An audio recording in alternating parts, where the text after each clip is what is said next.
So let's go to the main event. I'd like to introduce this month's speaker, a graphic novelist, illustrator, and political cartoonist, Barry Deutsch.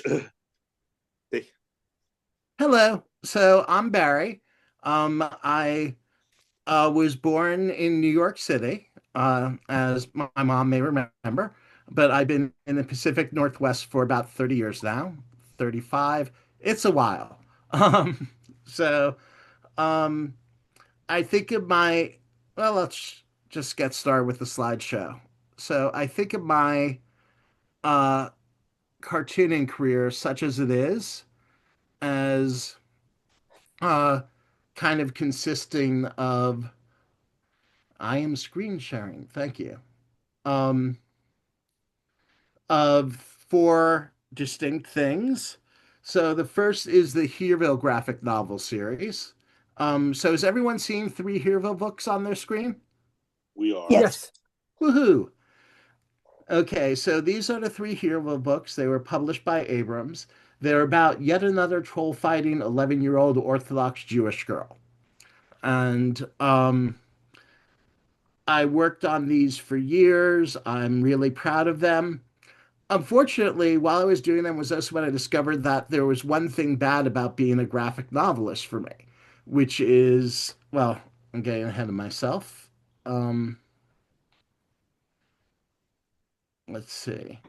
Okay, so the main subject of the Hereville books, in my view, is the relationship between Mirka, the main character, and her mom, Fruma. So here's a page focusing on that. This is the last page of the three books. Her um, I'm sorry, her stepmother. Um, and but it's also a magical adventure. Mirka faces monsters and has all sorts of difficulties, and she wants to solve everything violently. But I wrote them so that in the end, she always has to win in the end with some sort of act of empathy. Um, just one of my Ooh. favorite pages. Oh, Now, the wow. problem with doing graphic novels for a living, oh, you nearly forgot to mention this. There are some folks making a musical of it. And I am a huge fan of musicals, so I am very excited by it. Also, it turns out that making musicals takes even longer than making graphic novels. They have been working on this for years. But they've written a bunch of songs and got professional actors to perform them, so that is enough to make me very happy.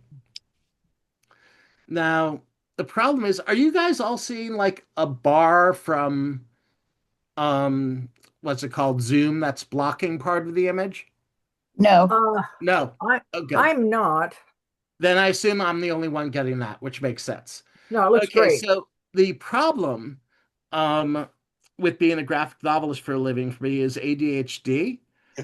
I had a bad habit of feeling unable to work on the Hereville graphic novels at all for months.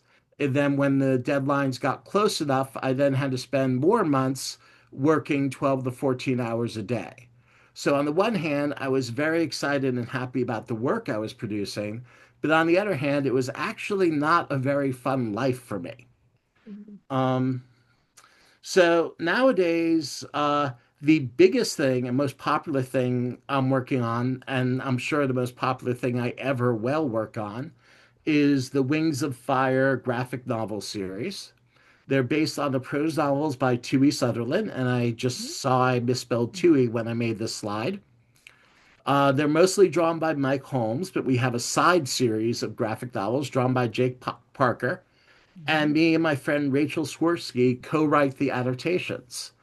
Um, and This is something I noticed earlier today. This is today's Publisher Weekly children's bestseller list. Um, and the new Wings of Fire graphic novel is number one on it. And it's actually above both Dogman and Wimpy Kid, which I cannot describe to you how much that is blowing my mind and how much I wish I was getting royalties instead of a flat fee. Um, but it is kind of neat working on something that big. It's not what I've normally done at all or what I ever intended to do. But it's kind of cool. Like, I could go anywhere, and if kids in the room, like 10-year-olds, learn that I'm involved with Wings of Fire, they are interested almost all the time. I can have a great conversation with them about who's your favorite dragonette. Oh, well, my favorite dragonette is Pearl, and so on. And it's kind of neat to have that conversation handy anywhere I go. Now, I never intended to work for hire. I was kind of very anti work for hire when I was in my 20s. So over time, here's the things, lessons I've learned from working on Wings of Fire. That my job as a work for hire person is to honor the original stories and help make them into well-crafted comics, but I'm not there to fix them. If I think a plot point is wrong or a character doesn't make sense, that doesn't matter. I'm here to communicate Tui's characters and Tui's plot. And second thing I've learned I need to keep in mind is that my collaborators are really smart and talented people who know what they're doing.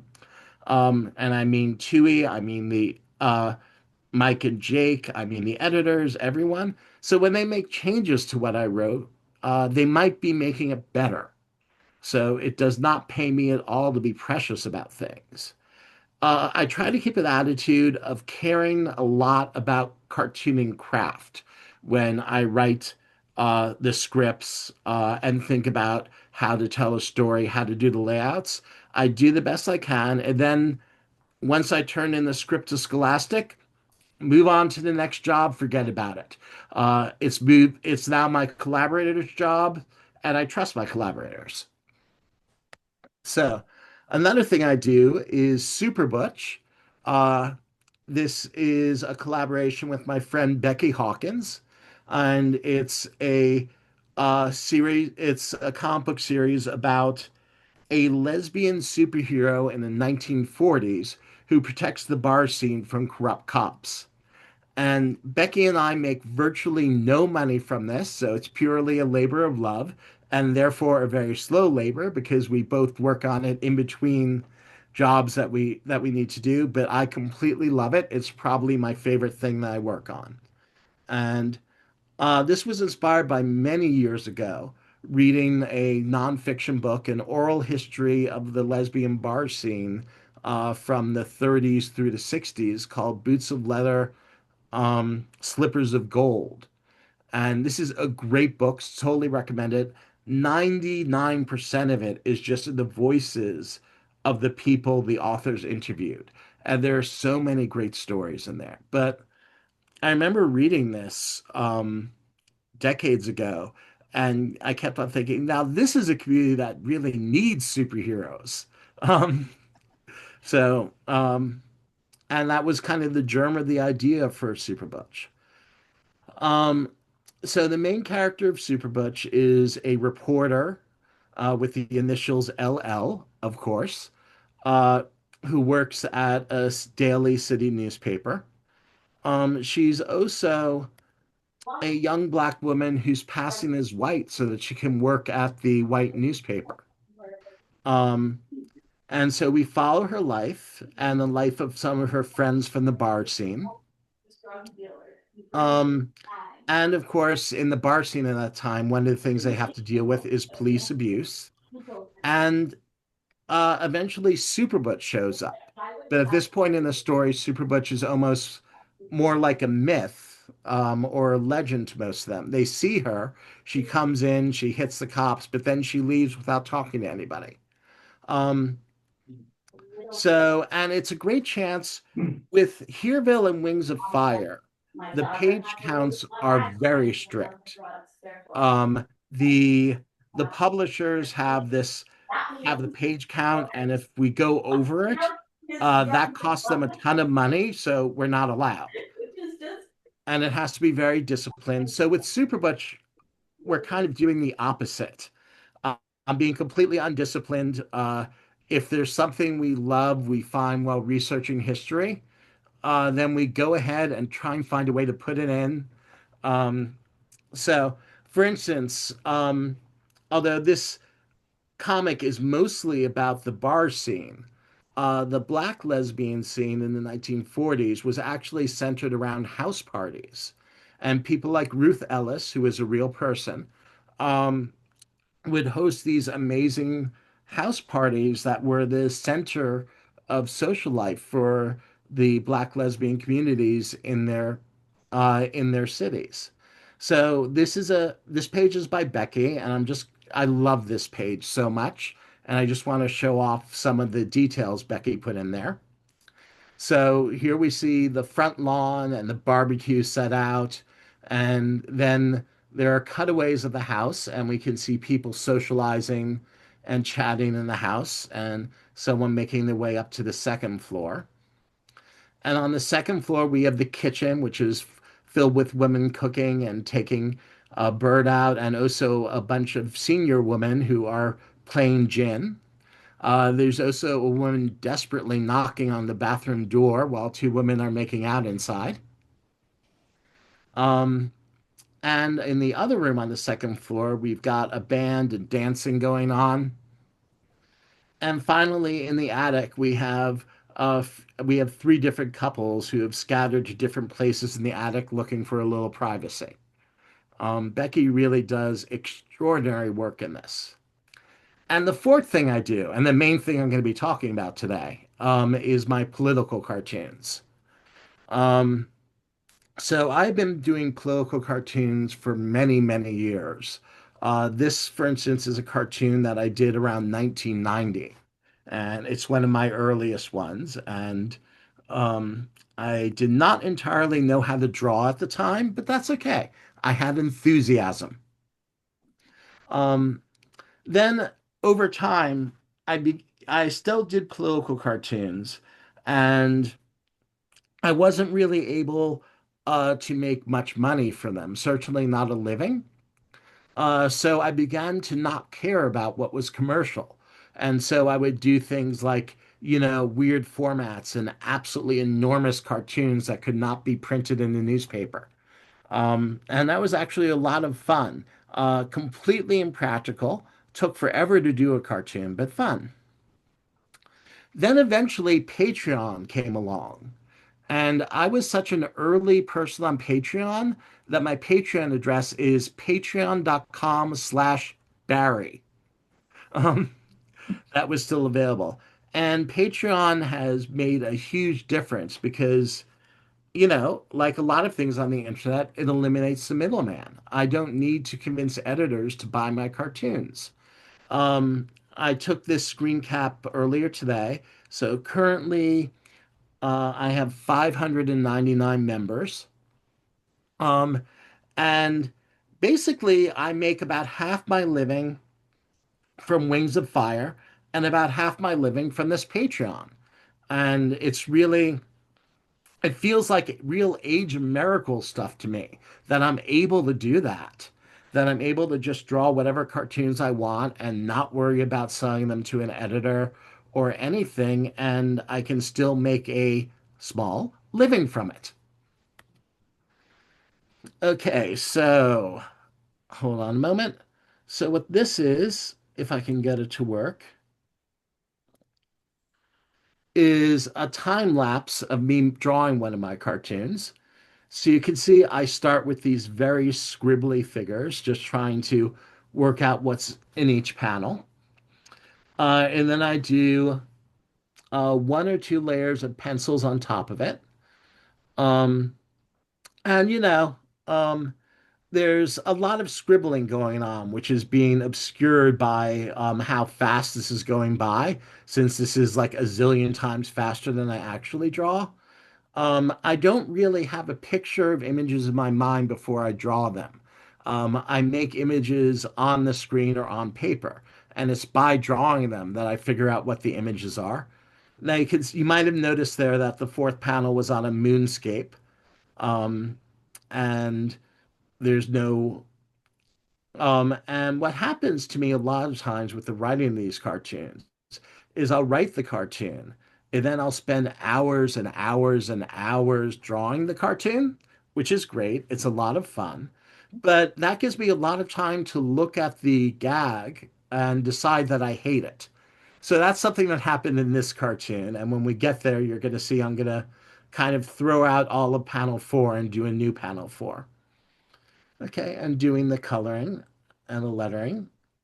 Um, and this one, because the shtick, it's about I was purposely putting in a lot of AI errors, like, having a zillion fingers on each hand. Um, and it's a little hard to see yet, but the woman in this third panel is currently being drawn. Her hair is fading into the tree behind her, and I have three arms there. And that's a lot of fun. It's uh, Imitating AI mistakes is a lot more fun than AI itself is. Um, and then the fourth panel was before on a moonscape. Was that going to show, or am I? And it showed for a second there, and then I deleted it, and I changed it to back on the sidewalk and added a robot Barry, who has arrived to take over my job. So, um, and the writing is the hard part. Trying to think of ideas is the hard part for me. On the other hand, once I get to the actual drawing of it, that is easy and fun. For me, the drawing part of it is, especially inking, is bliss. It's like I put on an audiobook, and then the part of my mind that's concentrating on drawing is going thick, thick, thick, thin, thin, thin, thick, thick, thick, thin. And I just have a grand old time. Now, I'm gonna have to play with this a little to get the slideshow to allow me to move on to the next slide. So hold on a moment. There we go. And may make this bigger. Okay, so this is one of my recent cartoons. Um, this was, or not all that recent, but recent-ish. And it's one that I like a lot, so that's why I'm showing it to you. Let's see. Have people had time to read the cartoon now? No one responds. I know that feeling. We're reading it. That's why we're not responding. We're leaning in to look at it. Great. I will wait a minute. Yeah.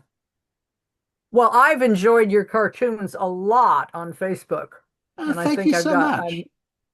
I mean, that's Um, why I looked at it and I said, why am I not asking him to be a speaker? He's going to be great. I'm a big fan of your comics, you must know, like for many years. Thank you. Um, The weird okay. thing is you're talking about how you work, and it was like, that's how I work. I scribble first, and then I draw, and then I go put the earphones on, and then I've done a musical. It was like, whoa, art brother. But So no, that's lately why I asked something, you, because your stuff is amazing. thank you. One thing I've been doing lately that I'm having a lot of fun with, and about maybe a third of readers ever notice it, is what Will Elder, the Mad Magazine cartoonist, called chicken fat, Mhm. which is just little fun details put in the art for no particular reason. So in this Mm-hmm. cartoon, I won't show you all the chicken fat in this cartoon because it would take too long, but a few of them. There we have Marge Simpson coming out of a hole in the ground. Um, a hole in the tree has a for rent sign, utilities not included. In the background, the cityscape in the background, one of the buildings has a King Kong sized teddy bear climbing the building. And this is one of my favorites. This is in both a little sequence that is in panel one and then again in panel four. Uh, we see a skunk with a bag of money for some reason being mugged by a mouse with a gun. And then three panels later, we see that the mouse has the sack of money now and has just dug and buried someone. So, um, so I work with, although I draw most of my political cartoons myself, I also work with a lot of collaborators. Because one thing I've found is, in fact, working with collaborators is a lot of fun. It's thrilling for me. So this cartoon is drawn by Becky, who co-creates Super Butch with me. And Becky is my most frequent collaborator with the political cartoons. She draws one of my cartoons every month, and I think that it's now up to about 70 cartoons that she and I have done together, or maybe 50, something in that range. And then this is a cartoon by Nadine Schultes, who I don't even remember how Nadine and I found each other, but she lives in Europe. She's never been to the States, and it's just another little miracle of the internet age that I can have do dozens of cartoons with this person who I've never met and almost certainly never will meet. Um, but it's fun to do. And there you can see a little bit of chicken fat is the cat who enters in the first panel, digs happily into the Chinese food container in the second panel, um, is just happily licking its chops in panel three, and then is licking its butt in panel four. So Nadine is super happy anytime I can make up something that lets her draw animals. Okay, so um, this is another one. Basically, this is a cartoon I've done about how it feels to be leading my ordinary life. And honestly, my life is going quite well overall. But meanwhile, the country around me seems to be descending into fascism. Um, so it's just the main character, reading about fascism on his phone while he doesn't seem to see any of the signs of fascism actually going around nearby. Um, and in the last panel, we can see masked soldiers marching by outside his living room window while he thinks, should I join a fruit subscription service? Here's another one I did about the cycle of homelessness. And this one, I mean, it's a weird thing about doing political cartoons. My subjects are almost always the most depressing things in the world, but I don't want a depressing life, so I try to have fun drawing them. And it's weird. I have to try and find things that piss me off enough that I want to do a cartoon about them. And at the same time, if they piss me off too much, I won't be able to do a cartoon about them. Because I won't be able to find anything funny about it. I won't be able to concentrate on creating through the anger. And sometimes I'll try and force myself to do a topic anyway, because I feel it's my duty. But uh, A, I'm not that important, fortunately. And B, those cartoons always turned out badly. And I'm not sure that bad cartoons for a good cause is actually helpful.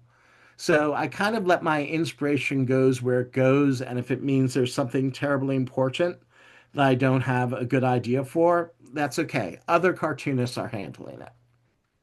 I will say that I try to avoid, not always, but most of the time, doing any cartoons that will be dead in 2 weeks, that are based on today's headline and about a story that won't be ongoing for months or years. So, something like homelessness, obviously, sadly, will always be with us. Fascism, I hope, isn't always with us, but I suspect that cartoon's going to be good for another few years at least, unfortunately. Um, this one I'm worried maybe too small for people to read, but this is one of my favorite cartoons I've ever done, and it's co-written by my friend Grace.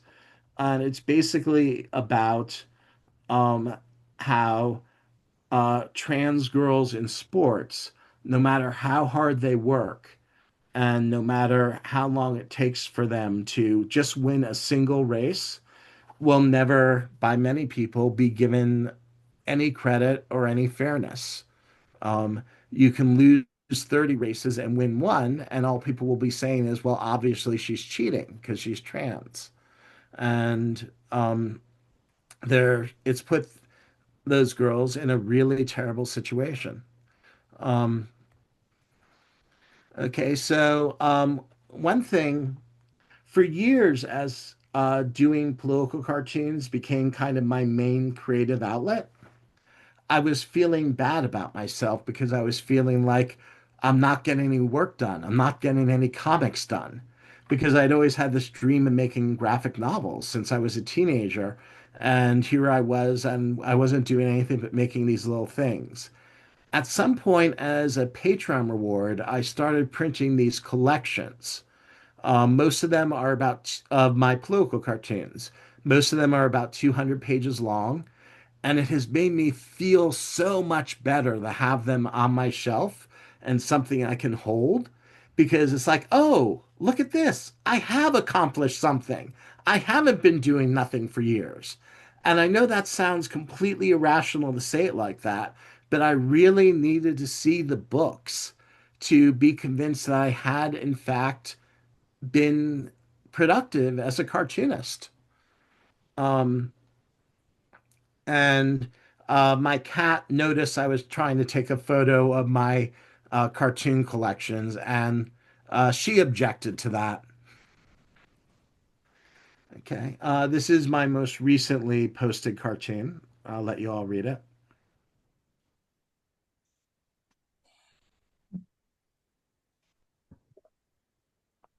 So that one obviously is inspired by current events, but I decided not to make it an actual recreation of Renee Good's murder, because first of all, I wasn't sure I should, but also it's not. I wanted to make it a little bit more generic. I wanted to make it this is what ICE does and what police do kind of habitually.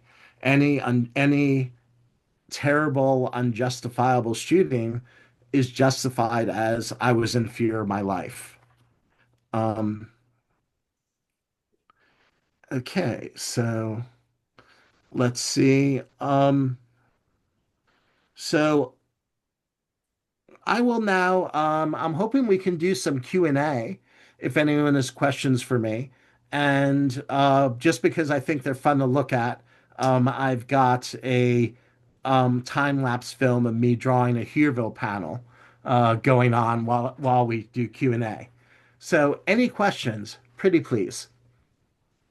Well, sticking with the political cartoonists, cartooning, do you have any famous favorites of the of classic political cartoonists, Oliphant, Hirschfeld, etc.? I mean, obviously, if I look at the cartoons of Oliphant, my first thought is to be envious of how good the drawing is. And he's amazing. His caricatures are amazing. Um, I'm a and so I love a lot of that work. I love Tom Tolles actually. His ability to be so good and so full while keeping his drawings so focused and I don't mean this as a negative word, simplistic, and still satisfying amazes me. At the same time, someone like Oliphant, I actually don't feel like I'm doing the same thing. I hardly ever do one panel cartoons. I hardly ever do a comment on something in this week's news or on particular politicians. Um, in during Trump's first term, I was at some event for political cartoonists, and they put us all on stage. And then at the end, they surprised us all with, here, draw your best Trump. And I was saying, they're like, I've drawn Trump maybe once in my life. I don't know how to draw Trump. Um, but so kind of don't feel like I'm in the same business in a way. I feel much more kinship with cartoonists like Matt Bors, who are doing this sort of four-panel alternative approach to political cartooning. More questions? Um, this has been such an informative talk. You've got so much stuff in just a half an hour. And I know you were worried about going for a whole hour, but this has been a very clear, beautifully illustrated talk. And the Thank you. fact that you very intelligently went on to Patreon and got, there's certain people like on Twitter, like John Cleese and various other people that get their own name because they got in there early. And I have to say that mine is also patron slash Donna Bar because you jump on it real quick when they first come up. And patron is, as you can see, you're a successful Patreon person. No middleman, no worrying about somebody taking a percentage of what you're doing. I mean, they do take fees, they do take a percentage, but it's reasonable. And you show that. You show that you actually got half your living with that. So I I'm will kind of say like about not asking Patreon questions. that someone gave me very good advice early on. Someone who has a role-playing game creating Patreon that's been very successful. Um, and he said when we were talking about it, and I was saying that I didn't feel like I had enough material, I wasn't ready to be on Patreon yet. He said, "No, get on Patreon tomorrow. Get ready while you're already starting your Patreon because it's going to take years to build up, and there's no reason Mhm. not to get started on it right away." And that's true. I mean, I'm now earning half my living from Patreon, but getting there took years, and it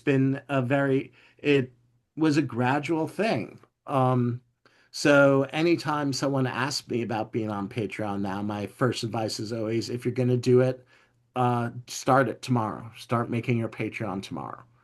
Um, and Patreon has flaws because every website has flaws, but I'm sort of there are websites I kind of should probably go on, except I'm not going to because the politics of the owners are terrible, and I would have to think about whether or not I mind that, except I'm certain that some of my readers would mind it.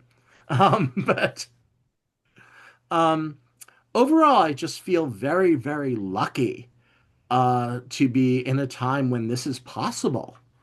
Um, and I suspect there's no way of measuring, but I suspect that there are more cartoonists earning a living as cartoonists in the internet age than at any time previously.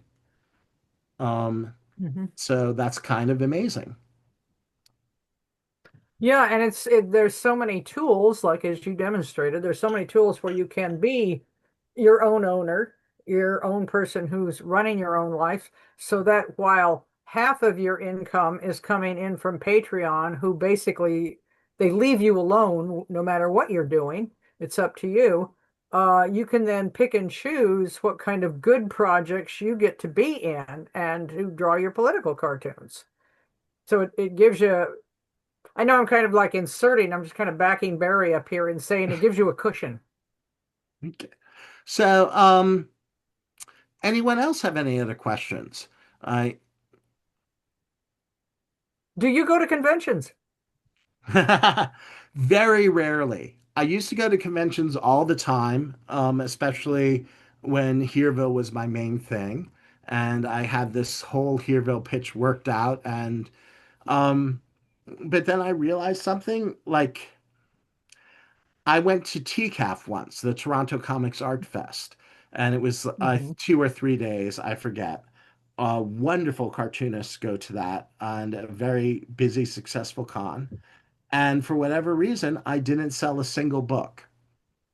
Went back to TCAF the year after that, sold one book. A couple of years later, I think the third Hereville book was out, so I went again, sold no books. I've also had experience at plenty of other cons where I'd go and I'd sell 60 books or 80 books.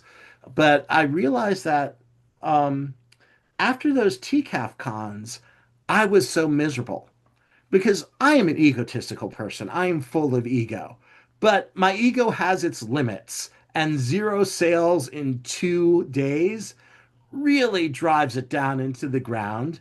And I just had a miserable time. Even successful cons, I barely break even if I look at how much it costs to stay in a hotel and to buy air tickets. So at this point, the only cons I go to are ones that Becky Hawkins wants to go to because that way I'm guaranteed company, and that we can get to by driving. I refuse to get on a plane. So I still do like two, three cons a year, but only in a very relaxed and I'm putting so little effort into it way. And I'm much happier. So, Can I ask you a question? Now, there's a lot of people do not go to the kind of conventions I could go to and actually run or staff. But then when they do show up, their books just fly off the tables. Sci-fi people just never show up. Uh, it's Comic Cons. Do you go to Comic Cons? oh, you mean, I've gone to Comic Con a couple of times, but not for No, years. there's many, many, many, many different Comic Cons. I mean, Oh, where okay. are I thought you you? meant when people just say Comic Con, they usually seem to mean San Diego Comic Con. So Right. what did you But mean? where are you actually? Where are you? Are I'm you in up? Portland, Oregon. You're in Portland. Okay, all around Portland and Seattle, and even up on the Olympic Peninsula where we are, there are dozens of Comic Cons. I mean, And your stuff would just, people would love it. I Emerald guess City is coming up. I've never found that even if a con goes well for me, that it's worth the effort. I prefer to keep it at the level where I'm having fun. So I mean, if you go to you go to a lot more cons than me, but there are people who are basically professional con goers. They've got such a great setup and they've figured out how to make lots of sales, and it's an important part of how they earn their living. Mhm. And, but it's not something I want to do for a living. I'm happy to go to occasional cons and relax at my table, and some people will come up and talk to me, and I get to hang out with Becky, and all of that is great. And if I put more effort into it, if I started going to you're right, many cons that are around me, it's going to stop being fun for me. Yeah. And honestly, any Saturday I'm not at a convention is a Saturday that I go to Refuge Coffee House, which is about a 5 block walk from my house, and sit at a table and draw comics. And for me, that's a much better day. That is, can I ask you real quick? Well, this is my title, believe it or not. I'm the fairy godmother for SquatchCon up here on the Olympic Peninsula, which, if nothing else, is a gorgeous vacation.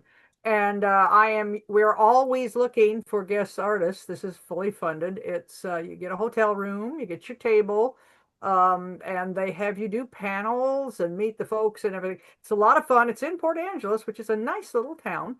And so if you're interested in being a guest artist for next year in 2027, um, message me.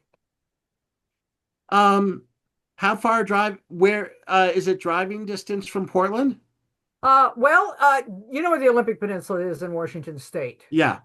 Okay, Okay, so yes, it would be. it's Um, driving distance. It's also because of the incredible transportation systems. You could get on various small trains, interurban trains, and if you get on the ferry and you come over to Bainbridge Island, right, it's across from Seattle. Once you get there, you're looking at free bus transportation on Greyhound-sized buses, and then you can go up to the lakes, you okay, go to the all kinds so of things. probably this isn't a good thing to work out in this Zoom, but No, I no, am interested. And why don't we, after the Zoom's over, I'll make sure you have my email address and we can email about it. yeah, But that'd be yeah, great. I Or am message interested. me. Part of it is I So, need to talk to Becky and see if Becky will come with me. well, I thought I Because would not ask only because do I we like always need Becky, guests. Becky has something essential I don't, which is a driver's license. Um, Well, I tell so you what, if you message easily, we can do it on Facebook too. well, let's talk about it on Facebook. I'm Let's talk terrible on about it. Facebook. Let's figure it out elsewhere. I just figured I'd ask. Okay. Okay. Any other questions? Yes.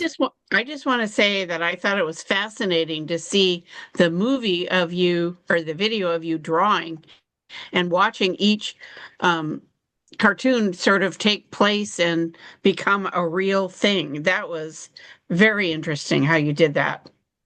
Thank you. I'm glad you enjoyed it. I Very always much. like seeing those sorts of drawing videos from other cartoonists. Yeah. I never get tired of it, and it's just fascinating to watch people draw. Okay, so I'm going to tell an anecdote now, which is only peripheral to your question. Okay. Um, I went to the School of Visual Arts in New York City. Um, some kind person paid my tuition. Thank you, Mom. And where I took a class from Will Eisner, and probably everyone here knows who Will Eisner was. Um, and it was once uh, during the class he just uh, allowed the students to cajole him into doing a drawing demonstration. Um, so he grabbed a piece of paper and he sketched a drawing of the spirit, and he didn't actually bring his drawing supplies with him. So he turned to one of the near people, who was me, and said, "Oh, hey, can I borrow your brush?" So I lent him my Winsor Newton Series 7 red sable brush, and my bottle of ink, and he started inking his drawing. And it was so magical because this brush that I struggled with so much, this brush that I could have sworn was deficient and bad, he started using it, and Will Eisner lines, maybe the best brushstrokes in all of comics history, were just magically coming out of my brush. Wow. And it was just a mind-blowingly wonderful moment for me. I got goosebumps. Yeah. So, so that's one of my Will Eisner anecdotes. So, Very cool. yeah. And the fact you're using the plural there makes it sound like had the pleasure of a few more gems. Okay, I'll tell one more Will Eisner anecdote. Years before I went to his class at School of Visual Arts, he gave a talk at a comics museum in Connecticut. And me and my friend Brian Davis, who are both comic book fans, drove over. I think it may have been Hartford. It was a drive to see his talk. And after his talk, he took Q&A, and I don't know, I was like 16 then or something. Um, I raised my hand because I had a question about the storytelling in one of his graphic novels, where he sort of stopped the action now and then for big splash pages. Um, and I couldn't understand this. I felt like this ruined the pacing. And I asked him the question. I didn't try to be rude, but I'm sure I came across like a snot-nosed 16-year-old know-it-all criticizing Will Eisner. Um, and he kind of gave me, and his response, I don't remember exactly what he said, but I do remember the entire room laughing at me. So, and yeah, that's fine. It was a learning experience. So years later, I was in Will's class at SVA, and the class part was over, and we were just kind of sitting around chatting. And one of the other students, someone I didn't know, said, "Hey, Will, I heard that years ago some kid asked you a stupid question at an appearance and you just tore him apart." And Will laughed and said, "No, no, no, that's exaggerate. That didn't happen." And I said, "Oh, that was me." And people laughed, and Will said, "Yeah, yeah, very funny." I said, "No, that was me in Connecticut." And um, after the class was over, Will like stopped me, and he apologized, which there was no need for him to do.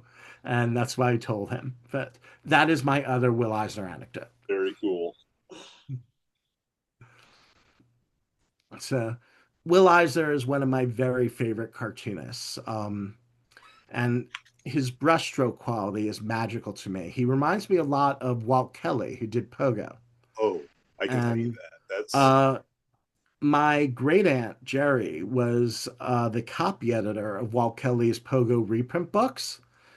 And I think through that connection, Mom can correct me if I'm wrong, we often had some original Walt Kelly art around, including this beautiful big Sunday pogo page, which I think is that signed to you, Mom? Yes, it is. It was um, my Aunt Jerry gave it to me for maybe my 10th or 11th birthday. I'd have to check the date. But, back when cartoons were penciled. So it's the original pencil with the ink over it. And Yeah, and Kelly so draw there with I blue grew up pencil. seeing that. And so that was there my entire life. And I remember being a small child standing on the sofa so I could stare closely at it and see the blue pencil lines underneath the black ink lines and see the spot where Kelly or his assistant had messed up lettering and lettered a word on a separate piece of paper and pasted it on. And it made the idea that cartoons were, in fact, this thing that humans made very evident to me. And I never get tired of looking at it. Even now, when over half a century later, when I visit my mom's place, I always take a little bit of time to study that Sunday Pogo page again.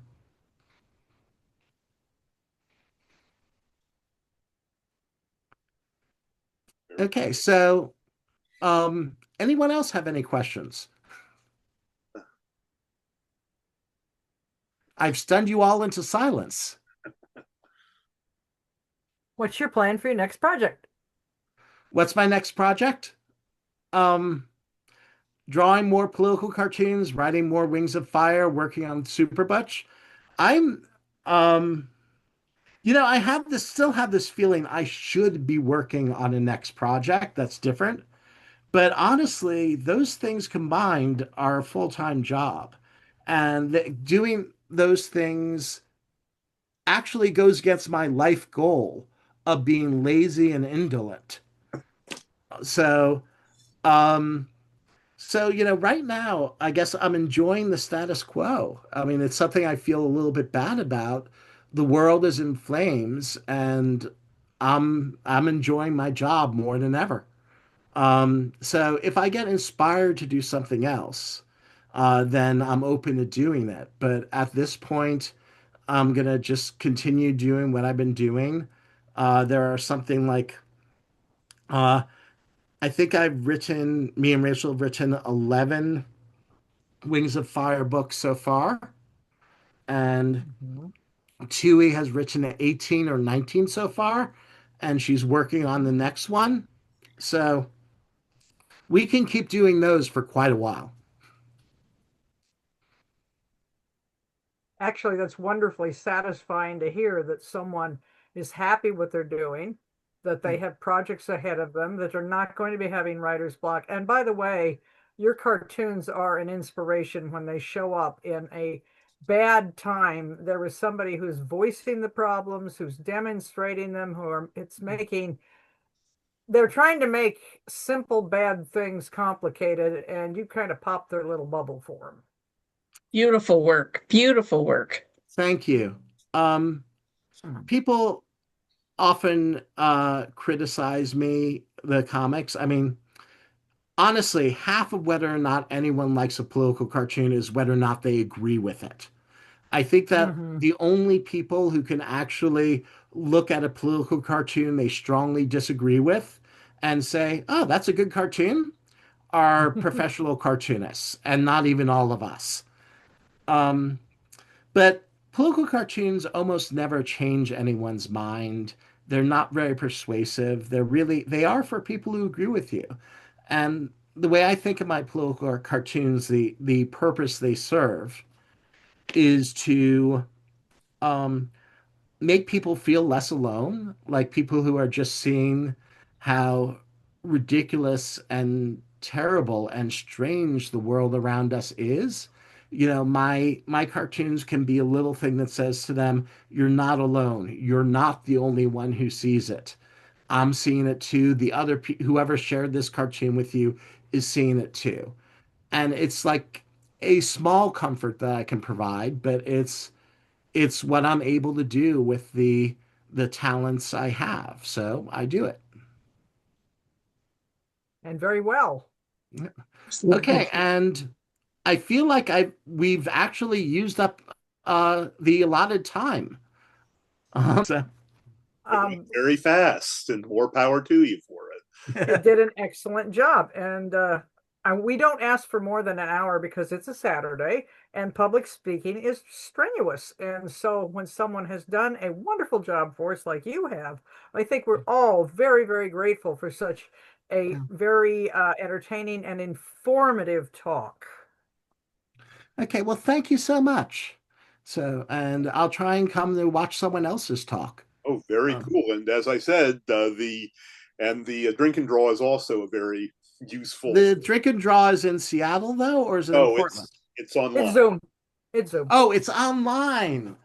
Now Yeah. I get it. Okay. Yeah, the COVID, link kind is of on that match spoiled that I all of put in us. the announcements, but I'll definitely send it to you again on the thread we're on. Okay. Yeah. Thank you. Great. Well, anyway, thank you so much. Thank you, everyone who came. I appreciate it. Good talk. Thank you. Thank you so much. Mom, you should be proud of him. Yeah, thank you, Toby. There, you did a good thing putting that in the world. Yeah, I mean, I'm proud of my mom. She was not the subject, but I could talk for quite a while about all the cool things she does. Yeah. And Well, I am proud of him, and I will tell you that I still remember you called to tell us that you had a contract for the first Hereville book, and you were quitting your day job. And your father and I stood there with tears running down our faces that we were just so proud that you had achieved that and were going to make a living from your art. Wow, I have Thank you. goosebumps. Really, really. Well, you always hear this business of don't quit your day job. Well, Barry did. He did. One Hereville related to my parents' anecdote. One of the best things ever for me was when I got the phone call notifying me that I'd won the Sidney Taylor Award, which is an annual major children's book award for the best Jewish children's book of the year. And Hereville was the first time a graphic novel had ever won it. By a coincidence, I was visiting my mom and standing in the room with her when I got that phone call. And Wow. that made it so much better. Oh, that's great. Luckiest mom in the world. Yep. Thank you guys. Got to run. Love you all. Bye-bye. Thank you Bye. so much for Bye. coming. Wonderful Thank you. job. Wonderful job. Thank you.